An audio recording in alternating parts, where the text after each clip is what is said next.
The story begins in a poor rural area of Thailand. It is known for having 4 seasons in a year. They are summer, rainy season, winter, and lastly, the season of misfortune. It is called that because during this season evil cults begin to rise. They perform dark magic to display their power and strength. The villagers are terrified. They often shut their doors and no one dares to go outside. However, during this season of misfortune, there was a woman named Nuan who was trying to give birth. As the midwife delivered the baby, she was horrified to see the baby devouring its own umbilical cord. She believed the child was a demon's offspring, screamed, and fled from the scene. Time passed. 9 years later, the baby had now grown up. But the incident from back then caused the girl to be shunned by the villagers. Even her mother didn't care about her. That day, while she was sitting in the middle of the market, a monk passed by. Seeing the poor girl, he approached to bless her and gave her the name Panor, which means peace. However, when he touched the girl, he suddenly had a seizure, vomiting black blood. The villagers were terrified by the scene, believing that Panor was truly the child of a demon, a bringer of misfortune, and no one dared to come near her. Panor grew up surrounded by discrimination and isolation. Even so, she worked hard selling goods to earn money for her education, dreaming of becoming a teacher in the future. At school, there was a handsome young man named Palm, who was adored by the female students, especially the spoiled girl named Zip. However, Palm paid attention to another girl, which made Zip unhappy. That day, as the two were happily chatting in the schoolyard, suddenly, the girl Palm liked was covered in dozens of crawling spiders. Frightened, she tried to swat them away, but in her panic, she scratched herself all over, until her skin peeled and bled. At that moment, Panor was standing upstairs, watching the horrifying scene expressionlessly. Although she was shunned by everyone, at school she had a friend named Tay, who loved playing with Panor. Ignoring the village gossip, Tay still considered Panor her best friend, and even took her to a local photographer to ask for some photos as future keepsakes. On the way back, the two suddenly witnessed a fight. A debt collector was beating up some thugs, but was unfortunately stabbed in the stomach by one of them. The two girls rushed over to check, but luckily the young man was wearing a protective charm, so the stab didn't harm him.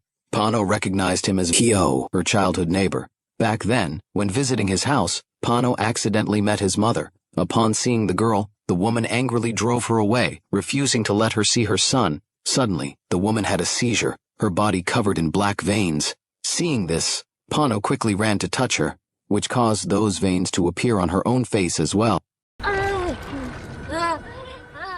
Witnessing this, the woman's husband and son rushed over, but it was already too late. Since then, Pio held deep hatred for Panor, believing she had killed his mother. That night at Panor's house, her mother sat alone, drunk, and took a dried baby corpse out of the cabinet. She touched the corpse and chanted some spells, then took out a knife, intending to end her life. Fortunately, Panor returned just in time, saw what was happening, and rushed to stop her. Upon seeing the girl, her mother angrily cursed, blaming her for everything. Panor sadly returned to her room and fell asleep. In her dream, she saw a strange scene. A cult was gathering at an abandoned temple. A man with a demonic symbol tattooed on his chest walked up and carved symbols with blood onto a woman's back. When the woman looked at Panor, she realized it was her own mother. Suddenly, Panor's stomach ached terribly, as if something inside was trying to break out. Panor startled awake from the nightmare. The next day, the village was in chaos after the discovery of a fisherman's corpse. The body was in a bizarre condition. Panor noticed a tattoo on the victim's chest that matched the symbol she had seen in her dream. Additionally, on the boat were fish corpses tied with incense and flowers. The villagers believed the man had been cursed with black magic, and their top suspect was none other than Panor. Despite the rumors, Tay still believed in her best friend's innocence. Panor told her about the dream the night before, and the symbol she had seen on the victim's body, thinking the murderer might be the person from her dream. Tay's father was the village police chief, so she asked Panor to draw the symbol on paper, so she could take it home and ask her father to investigate. Just then, Panor started bleeding, which startled her. Tay realized it was just a normal menstrual period for a woman, so she took Panor to a villager's house to rest for a while, then went to buy sanitary pads.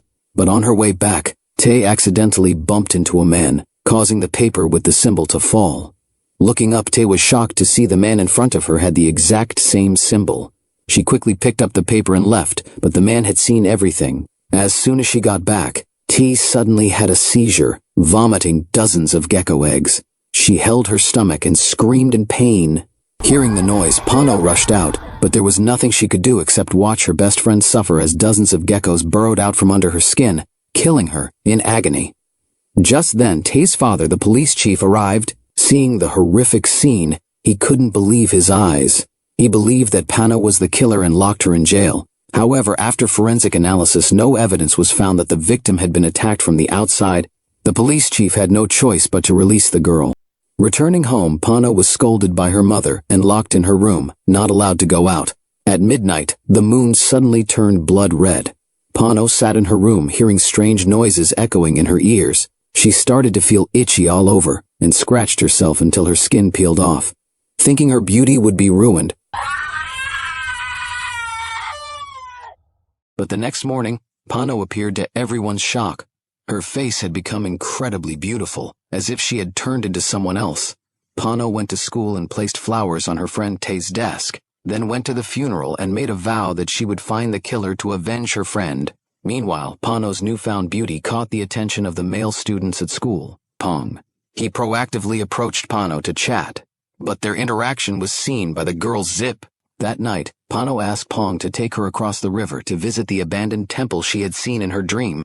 There, Panor discovered that the statues all had the strange symbol engraved on their chests. Also, the incense on the altar was still fresh, proving the place wasn't truly abandoned as rumored. Just then, Zip's gang of thugs appeared. It turned out she had bribed Pong to lure Panor to this place. Out of jealousy for the girl's beauty, Zip brought two thuggish boys and ordered them to violate Panor in front of everyone. In a critical moment, Panor's childhood neighbor P.O. appeared. He charged in and beat up the thugs, rescuing Panor from danger. It turned out earlier he had overheard Zip and Pong's conversation. Not wanting to abandon Panor, he decided to intervene. Panor then recalled her friend Tez's words, who had once told her that if she didn't stand up and protect herself, she would always be bullied by others. Thinking of this made Panor furious, and the next day she stormed into school with scissors. She slashed Pong on the arm, and Zip got a cut across the face, making her scream in terror.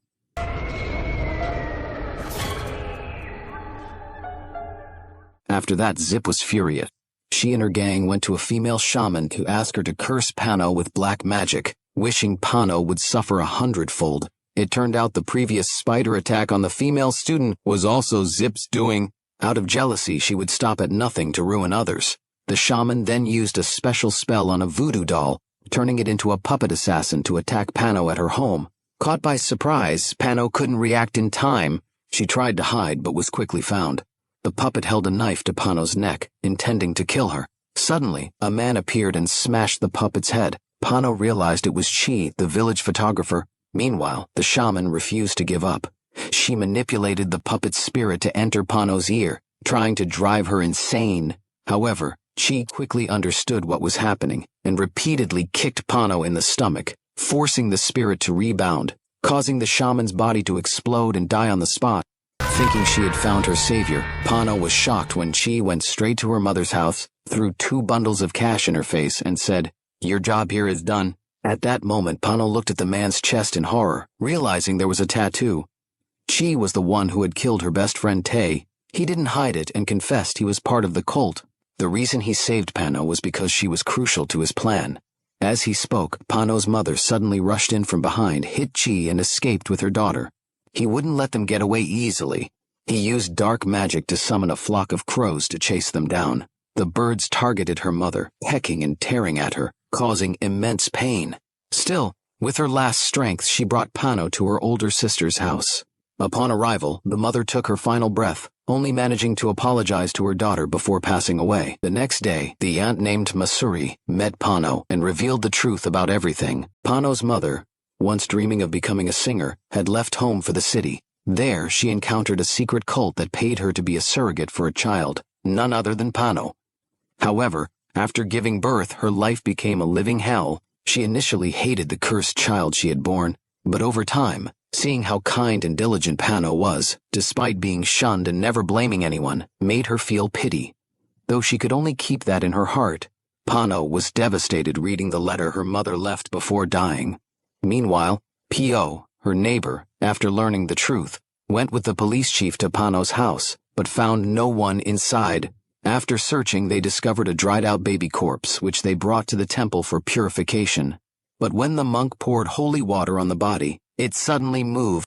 The monk immediately realized it was the work of the cult, followers of blood sorcery who practiced ancient rituals and used women's wombs to store power, implanting it in children to pass the energy down through generations. Panor was likely a recipient of that power.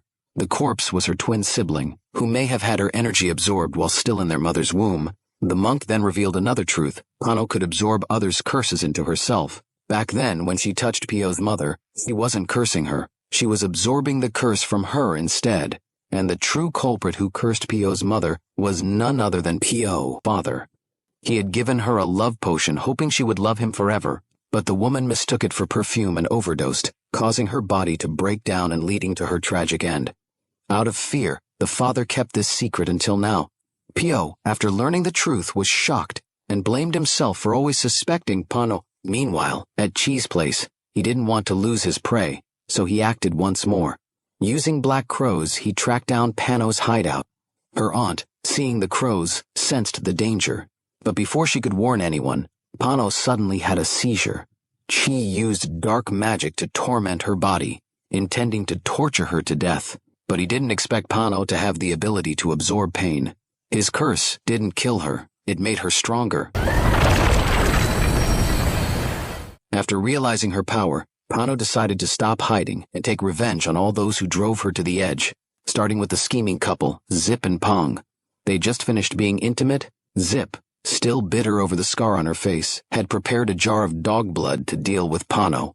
Dog blood is considered the ultimate weapon, capable of stripping all power from sorcerers. That night, as Zip had just returned to her room, she was shocked to see Panor already waiting there. She tried to grab the jar of dog blood, but Panor quickly snatched a strand of her hair and wrapped it around a voodoo doll to restrain her. Panor then blew a white powder into Zip's face and let her go.